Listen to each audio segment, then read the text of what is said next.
Hello hi అండి, అందరికీ నమస్కారం. My name is Ram. Welcome to CUTV. ఈరోజు మీకు జనసేనలో ఏం జరుగుతుంది అనే దాని మీద ఒక ఇంపార్టెంట్ అప్డేట్ ఇవ్వబోతున్నాయండి. ఆల్రెడీ మీరు ఈరోజు సోషల్ మీడియాలో కానీ శాటిలైట్ మీడియాలో కానీ చూసే ఉంటారు. జనసేనకు చెందిన వీరవాసనం మండలం, అంటే వెస్ట్ గోదావరి సంబంధించిన వీరవాసనం మండలంలో జయప్రకాష్ నాయుడు, ఇతని పూర్తి పేరు వచ్చేసి గోండా జయప్రకాష్ నాయుడు. ఇతను జడ్పీటీసీ చైర్మన్గా, జడ్పీటీసీ వ్యక్తిగా ఉన్నారు. ఇతను ఒక స్వీపర్తో, అంటే తన ఆఫీస్ స్వీపర్తో విజయలక్ష్మితో వ్యక్తిగత అక్రమ సంబంధం పెట్టుకున్నాడు. ఈరోజు మీడియా అంతా ఇదే special focus, special debates, special teams. Okay, దీని మీద జనసేన వివరణ ఇచ్చుకోలేని పరిస్థితిలో ఉంది. అతను ఇప్పటికీ సస్పెండ్ చేయలేని పరిస్థితిలో ఉంది. ఇది నిజమా? సస్పెండ్ చేసేస్తారా? దీని మీద హరిప్రసాద్ గారు ఈ పాటికి నిర్ణయం తీసేసుకోవాలి కదా, సస్పెండ్ లెటర్ పంపించేయాలి కదా. ఎందుకు ఆగింది? ఫస్ట్ ఆఫ్ ఆల్, జనసేన ఎక్కువగా ఈ అక్రమ సంబంధాల మీద ఎక్కువ తప్పుడు దొరుకుతుంది అని సోషల్ మీడియాలో కానీ శాటిలైట్ మీడియాలో కానీ ప్రచారం జరుగుతుంది కదా. కూటమి ప్రభుత్వంలో బీజేపీ ఉంది, లేకపోతే టీడీపీ ఉంది, ఇంకా చిన్న చిన్న మైనార్టీ ప్రభుత్వాలు కూడా ఉన్నాయి. కానీ అవి ఇవి తప్పు చేయట్లేదు, ఒక్క జనసేన మాత్రమే తప్పు చేస్తుంది. ఆ జనసేనలో 21 మంది ఎమ్మెల్యేలు అంటే ఇన్క్లూడ్ పవన్ కళ్యాణ్ గారితో సహా వీళ్ళు మాత్రమే తప్పులు చేస్తున్నారు, ఇంకెవరు తప్పులు చేయట్లేదు. ఇది ఇప్పుడున్న హాట్ టాపిక్. ఇది నిజమంటారా? నమ్మాలా? మీకు ఒకసారి ఈ విషయాలు చెప్తున్నానండి. మీకు 2024లో పవన్ కళ్యాణ్ గారు జనసేన కూటమి, జనసేన పార్టీ కూటమి కలిపి అధికారంలోకి వచ్చినాయి. అధికారంలోకి వచ్చిన తర్వాత ఫస్ట్ ఇష్యూ ఏం జరిగింది అంటే తిరుపతి లడ్డు కన్నా ముందు బుడమేరు కాలువ మునిగిపోయింది. ఓకే, అంతకన్నా ఇంకొక బాధాకరమైన విషయం ఏంటంటే ఒక హాస్టల్, విజయవాడ కూడా కాదు, మచిలీపట్నం నూజివీడికి సంబంధించిన ఒక తెలుగుదేశానికి సంబంధించిన ఒక మాజీ ఎమ్మెల్యే యొక్క కాలేజీకి సంబంధించిన హాస్టల్లో కొన్ని అమ్మాయిల వీడియోలు బయటకు వచ్చినాయి. దాని మీద ఇష్యూని చాలా సునాయాసంగా, చాలా లీగల్గా చంపేశారు. ఆ తర్వాత బుడమేరు కాలువ మునిగిపోయింది విజయవాడ. దీనికి ప్రధాన కారణం ఒక ఫ్యాక్టరీ. ఆ ఫ్యాక్టరీ ఒక న్యూస్ ఛానల్ ఎండిది అని తెలుసు. అంటే న్యూస్ ఛానల్ ఎండి ఆ ఫ్యాక్టరీ మునిగిపోతుంది కాబట్టి అసలు బుడమేరు కాలువను వదిలేయమన్నాడు. అందుకనే విజయవాడ మొత్తం మునిగిపోయింది. ఈ విషయాలు ఎక్కడా కూడా రాల. కానీ ఇప్పుడు సోషల్ మీడియాలో ఎక్కువ హాట్ టాపిక్గా నిలిచే జనసేన ఎందుకు అంత హైలైట్ అవుతుందో తెలుసా? అక్రమ సంబంధాలు, లేకపోతే అమ్మాయిలతో ఇబ్బందికరమైన వ్యాఖ్యలు. దీని మీద మాత్రమే ఎక్కువ ఫోకస్ చేసి చెప్తున్న మీడియా. అంటే కూటమి ప్రభుత్వానికి జనసేనతో అవసరం తీరిపోయింది అనేది ఇక్కడ క్లియర్గా కనిపిస్తుంది. ఆ 21 మంది ఎమ్మెల్యేలు అవసరం లేదు, అలాగే జనసేన నుంచి ఏ కార్యకర్త కూడా అవసరం లేదు. వాళ్ళందరినీ రిమూవ్ చేసేయాలి. అవసరం అనుకుంటే అక్కడ టీడీపీకి సంబంధించిన నాయకులు బలపడాలి. ఇదే అక్కడ జరుగుతుంది అనేసి నేను విన్నదే మీకు చెప్తున్నాను. ఇప్పుడు అదే కనిపిస్తుంది కూడా. మీరు గమనించారో లేదో, ఎక్కడైనా సరే జనసేనలో తప్పు దొరికింది అనేసి ఎవరైనా చెప్తుంటే దాని మీద స్పందించిన జనసేన టీం టీడీపీలో తప్పు జరుగుతుంది అని ఎప్పుడైనా చెబితే మాత్రం ఇమ్మీడియట్గా వాళ్ళకి హరిప్రసాద్ గారు ఒక లెటర్ రిలీజ్ చేస్తాడో, వాళ్ళని సస్పెండ్ చేస్తాడు. ఏంటిది? టీడీపీలో తప్పు జరుగుతుందని చెప్పడంలో తప్పేముంది? జనసేనలో తప్పు జరుగుతుందని చెప్తుంటే మాత్రం లెటర్ ఏమని జనసేన పార్టీ ఏదైతే ఉందో టీడీపీ విషయంలోకి వచ్చేటప్పటికి ఎందుకు అంత సీరియస్గా తీసుకుంటుంది? అంటే టీడీపీకి మద్దతు తెలుపుతాకి జనసేనలో ఉన్న కార్యకర్తలు కానీ, జనసేన లీడర్స్ కానీ పడి ఉండాలా? ఇదే జరుగుతుందా? దీని మీద జనసేన లీడర్స్ కూడా గట్టిగా స్పందిస్తున్నారు, తిరగేస్తున్నారు. కానీ వాళ్ళు తిరగేసిన వీడియోలు కూడా సోషల్ మీడియాలో సక్కెర్లు కొట్టకుండా ఆఫ్ చేస్తుంది. దీని మీద మీకు ఇంకొంచెం వివరణ ఇస్తానండి. మీకు జనసేనలో చాలా పవర్ఫుల్ పాత్ర పోషించిన ఒక 10 మెంబర్స్ ఉన్నారు నాకు తెలిసి. వాళ్ళందరూ కూడా అక్రమ సంబంధాల్లోనూ, లేకపోతే ఈ ఇబ్బందికరమైన విషయాల్లోనూ, లేకపోతే టీడీపీ ప్రభుత్వంలో ఉన్న అధికారుల చేత తొక్కేయబడడం వల్ల జనసేనను వీడి వెళ్ళిపోయారు. ఈ 2024 నుండి 2026 వరకు. ఒక ఉదాహరణ చెప్తున్నానండి. ఫస్ట్ ఆల్ జనసేనలో 21 మంది ఎమ్మెల్యేలు ఉన్నారు. 21 మంది ఎమ్మెల్యేల్లో ఎవరెవరు తప్పులు దొరికినాయి చెప్దాం. ఫస్ట్ నాగమాధవి గారు శ్రీకాకుళం, ఆవిడ ఎక్స్ట్రాక్షన్ చేసిందని చేసి వీడియోలు వేశారు. అది కూడా ఫస్ట్ వీడియోలు వేసింది కూడా టీడీపీకి సంబంధించిన కూటమికి సంబంధించిన అది టీడీపీకి సంబంధించిన శాటిలైట్ మీడియా వాళ్ళే రాశారు నాగమాధవ్ గురించి. ఓకే, ఆవిడ ఇప్పుడు ఎక్స్ట్రాక్షన్ చేసిందా లేదా అనేది పక్కన పెడితే దాని మీద పెద్ద సీరియస్ ఇష్యూ జరుగుతుంది. ఆవిడకి నెక్స్ట్ టికెట్ ఇవ్వడం కష్టం జనసేనలో అని ఒక రూమర్ రన్ అవుతుంది. నెక్స్ట్ మీకు గుర్తుందో లేదో శ్రీకాళహస్తిలో వినుత కోటకి టికెట్ ఇవ్వకుండా ఆప్ చేసిన ఆ ఎమ్మెల్యే బుజ్జి ఉన్నాడు కదా.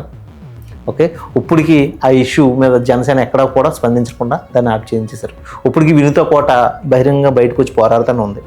అలా పక్క వచ్చేస్తే తిరుపతిలో కిరణ్ రాయల్, ఈ రోజుకి కిరణ్ రాయల్ పరిస్థితి తన వ్యక్తిగత సమస్యని బాగా ఫోకస్ చేసి చూపించిందే టీడీపీ మీడియా.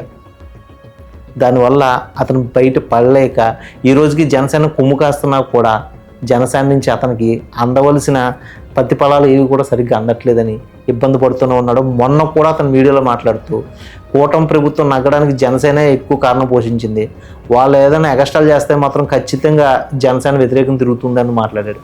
ఆ తర్వాత నుంచి అతని ప్రెస్ మీట్లు కూడా తగ్గిపోయినాయి. మీరు గమనిస్తే చూడండి ఒకసారి. తన సొంతంగా తన మొబైల్ నుంచి ప్రెస్ మీట్లు ఇస్తాడు కానీ ఓపెన్గా ప్రెస్ మీట్లు పెట్టి ఇచ్చే పరిస్థితి కూటమి ప్రభుత్వం నుంచి అతనికి లేదు.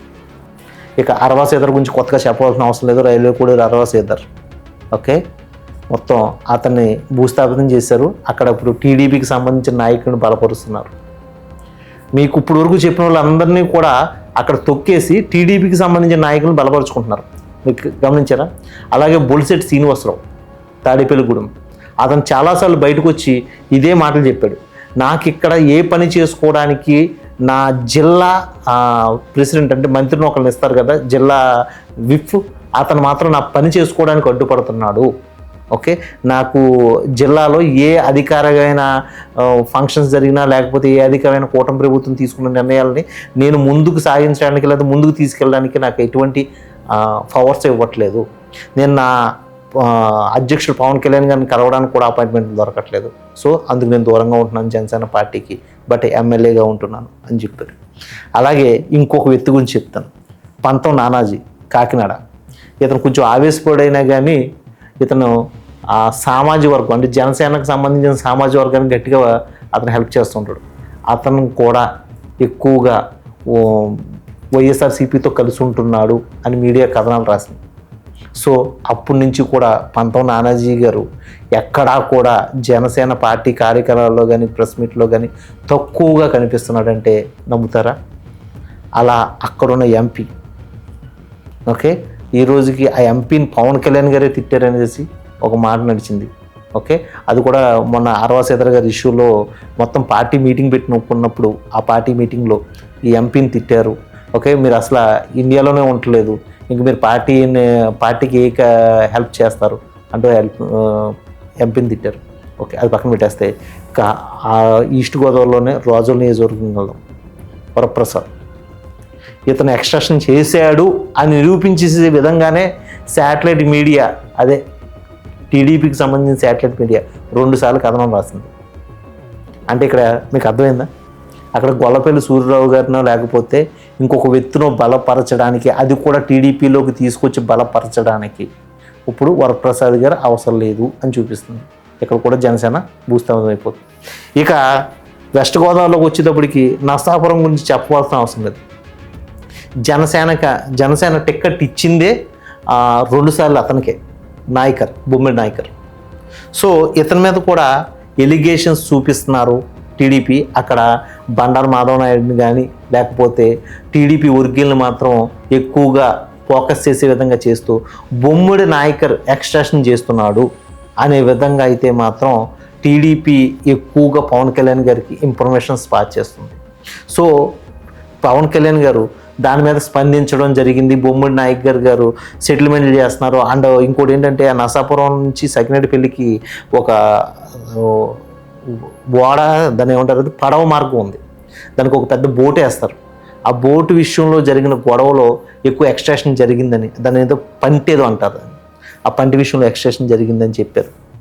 ఇలా చెప్పుకుంటూ పోతే మొత్తం 21 మంది ఎమ్మెల్యే లిస్టు అంతా కూడా మార్చేసి అక్కడ టీడీపీని బలపరచడానికి చేస్తున్న చర్య, లేకపోతే జనసేనే కావాలనేసి వాళ్ళ గురించి బయట పెట్టేస్తుందా, వాళ్ళని సస్పెండ్ చేయడానికి ఇష్టపడుతుందా, నెక్స్ట్ ఈ ఎమ్మెల్యేలు అవసరం లేదని జనసేన అనుకుంటుందా, అసలు ఈ కార్యకర్తలే అవసరం లేదని అనుకుంటున్నా. ఈ రోజు వీరవాసంలో ఇప్పుడు ఆ నాయుడు ఎవరైతే ఉన్నాడో మరి అతని విషయం కూడా ఇదే. అతను విషయం ఈరోజు కొత్తగా ఏమి రాలేదండి. ఆల్రెడీ సంవత్సరం క్రితం ఈ అమ్మాయితోనే ఒక గొడవ జరిగిందని చేసి ఒక విషయం అయితే బయటకు వచ్చింది.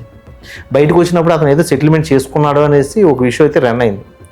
సడన్గా ఈరోజు ఆ అమ్మాయి మీడియా ముందుకు వచ్చింది, మీడియా ముందుకు వచ్చి మాట్లాడుతుంది. మీడియా ముందుకు రావడానికి ఎవరు తోడ్పడ్డారు, ఎవరు హెల్ప్ చేశారు, పాలకొల్లుకు సంబంధించి ఎవరు హెల్ప్ చేశారు, భీమవరంకు సంబంధించి ఎవరు హెల్ప్ చేశారు. మీకు గుర్తుందో లేదో, భీమవరం ఎమ్మెల్యే పులపర్తి ఆంజనేయులు అతను టీడీపీ సంబంధించిన వ్యక్తే. అతను చివరి నిమిషంలో జనసేనకు సంబంధించిన టికెట్ ఇప్పించి అతన్ని ఎమ్మెల్యేగా చేశారు. అక్కడ జనసేన నుంచి పోటీ చేయడానికి చాలామంది రెడీగా ఉంటే భీమవరంలో ఒకసారి ఓడిపోయాడు కాబట్టి పవన్ కళ్యాణ్ అక్కడ పోటీ చేయట్లేదు కాబట్టి మరి పులపర్తి రామాంజనేయులు గారికి టికెట్ ఇప్పించారు. మరి అక్కడ ఉన్న చాలామంది జనసేన కార్యకర్తలు ఆ విషయంలో చాలా ఇబ్బంది పడ్డారు. అక్కడ నగ్గడం ఇంపార్టెంట్, కానీ టికెట్ ఎవరికి ఇస్తే మీకేంటి అనే మాటలు అయితే చాలా వినిపించినాయి.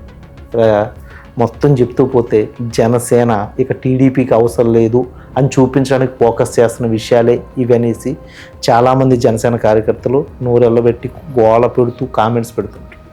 మరి దీని మీద సదురు జనసేన అధ్యక్షుడు పవన్ కళ్యాణ్ గారు, లేకపోతే ఆ పార్టీ ప్రెసిడెంట్ మనోహర్ గారు, అదే పార్టీ ప్రెసిడెంట్ కాదు, party whip and party president వచ్చేసి పవన్ కళ్యాణ్ గారు, పార్టీ అధ్యక్షులు వచ్చేసి కొనిదెల నాగబాబు గారు, పార్టీకి సంబంధించిన అధికారిక ప్రెస్కి సంబంధించిన లీగల్ టీం వచ్చేసి హరిప్రసాద్ గారు.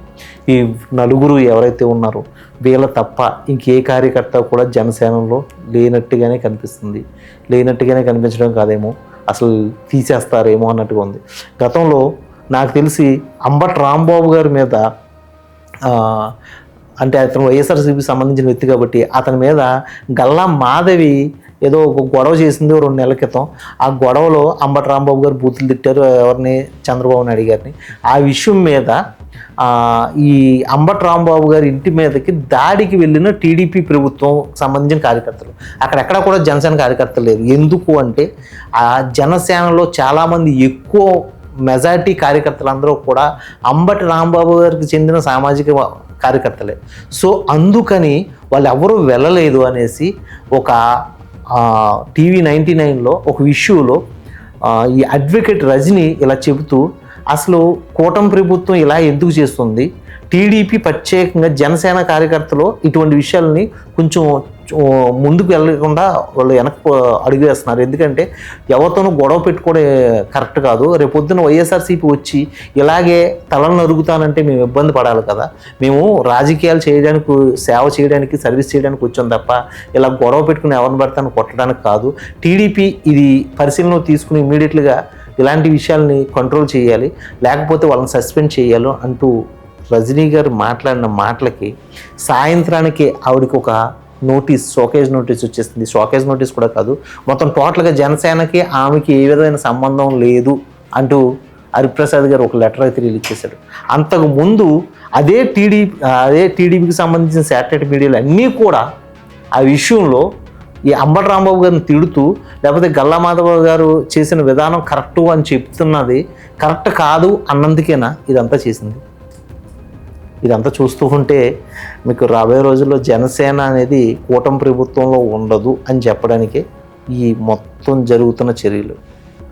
ఇదండి ఈరోజు మీరు చూస్తున్న వీరవాసనానికి సంబంధించిన జడ్పీటీసీ నాయుడు ఎవరైతే ఉన్నాడో ఆ నాయుడికి సంబంధించిన ఇష్యూ. ఇది జనసేనలో ఒక పెద్ద లీగల్ పార్ట్.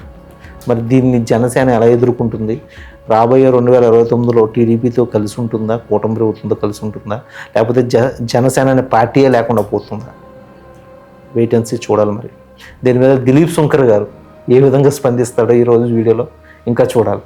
ఓకే, ఇదండి ఈ వీడియో యొక్క పూర్తి అప్డేట్. ఈ అప్డేట్ మీకు నచ్చినట్లయితే ఫస్ట్ ఆఫ్ ఆల్ లైక్ చేయండి, సబ్స్క్రైబ్ చేయండి, మీ ఫ్రెండ్స్కి షేర్ చేయండి. మరో మంచి అప్డేట్తో మీ ముందుకు వస్తాను. అప్పటివరకు సైన్ అవుట్ మీరు ఎంతసేపు వచ్చా